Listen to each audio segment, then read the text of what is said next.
नमस्कार, think tank पर आप सभी का स्वागत है। आज हम बात करेंगे केजरीवाल और आमिर खान की कि किस तरह इन्होंने एक पॉलिटिकल मैसेज दिया है कि आने वाले जो 2024 है उसमें प्रधानमंत्री जो नरेंद्र मोदी हैं वही बनेंगे।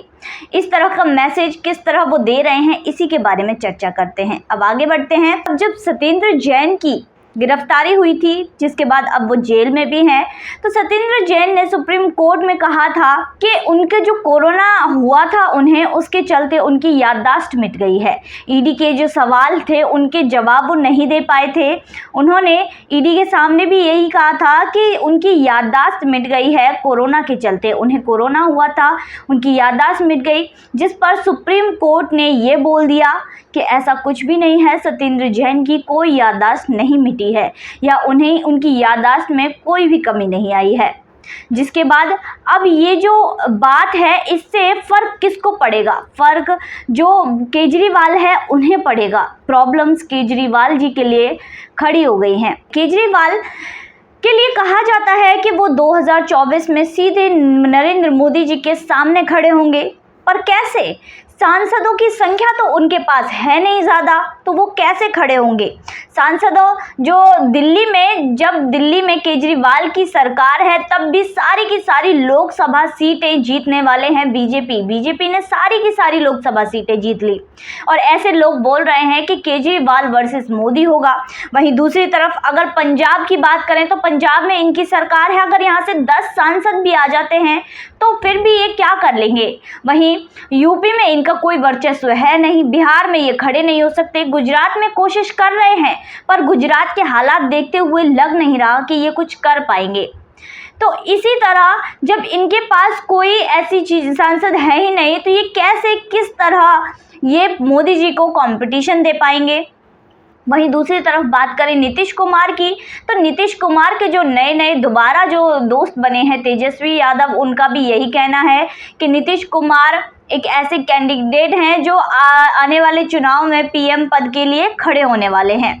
तो वहीं दूसरी तरफ मोदी जी को चैलेंज कर सकते हैं। पर आप सोच कर देखिए, खुद ही सोच कर देखिए, जो बिहार में खुद अपनी पार्टी को एक ऐसी पार्टी नहीं बना पाया जो कुछ कर पाए अकेले रहते हुए। 2014 की अगर बात की जाए तो 2014 में बीजेपी के खिलाफ नीतीश कुमार ने चुनाव लड़ा था, जिसके लिए उन्हें सिर्फ और सिर्फ 2 सीटें उनके हाथ लगी थी। तो इससे नीतीश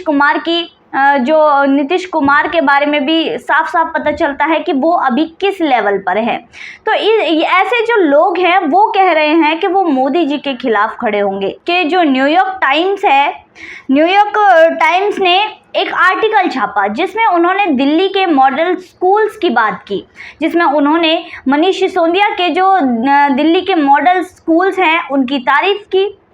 अब यहाँ पर बात ये आती है कि ये टाइमिंग क्या थी। इस टाइमिंग पर अगर ये पहले छापते तो शायद ये कुछ और ही होता, पर टाइमिंग क्या थी कि जैसे ही मनीष सिसोदिया के ऊपर कार्रवाई हुई, वहीं उनकी तारीफ में न्यूयॉर्क टाइम्स आर्टिकल छापता है।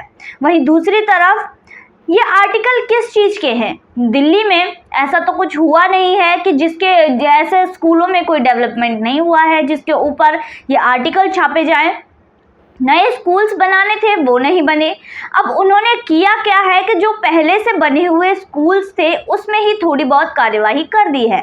ये तो वैसे ही हो गया जैसे कि किसी भी जो चीज़ में एक्स्ट्रा चीज़ें दे देना, जैसे कि किसी भी चीज़ पर थोड़ी सी और बढ़ोतरी कर देना, या एक छोटी सी जो कुछ भी हम सामान खरीदते हैं उस पर थोड़ा सा एक्स्ट्रा परसेंट लगा देना, एक्स्ट्रा परसेंट उसमें ऐड कर देना। इसी तरह की जो चीज़ है उन्होंने की, इसमें कोई तीर नहीं मारा है।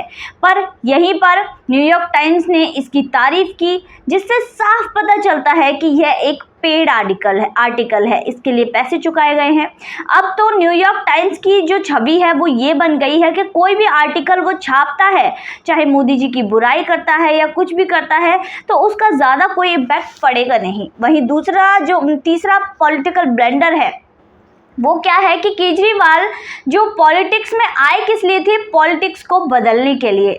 वहीं अगर जो सत्येंद्र जैन की गिरफ्तारी हुई थी उस पर ये कह देते कि ठीक है आप ले जाइए, इसमें कोई कमी नहीं है, पूछताछ कीजिए, ऐसा कुछ है नहीं, क्योंकि कोई क्राइम किया ही नहीं है तो डरना क्यों। और उसके ऊपर ऐसा कहने की बजाय इन्होंने बड़े बड़े एक्सक्यूज़ लगाए कि बीजेपी जल रही है।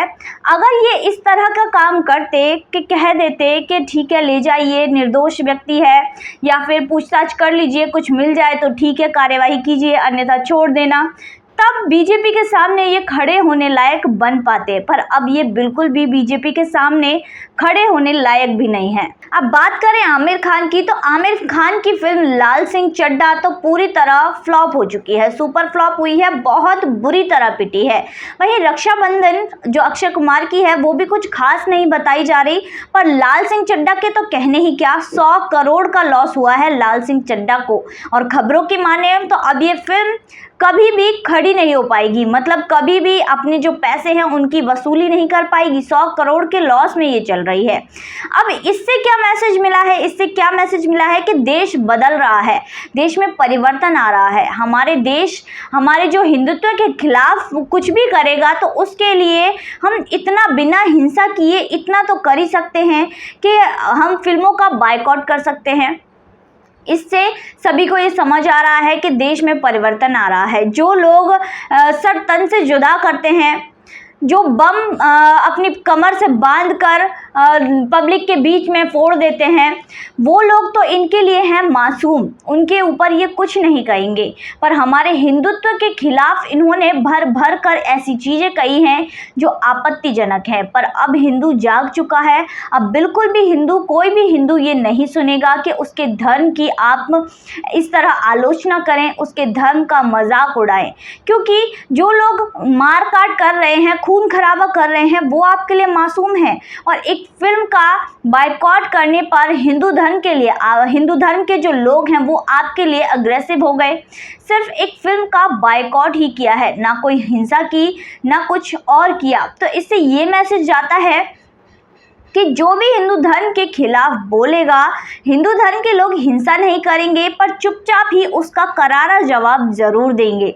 ये सिर्फ फिल्मों के लिए ही नहीं है, ये पॉलिटिकल पार्टीज़ के लिए भी है।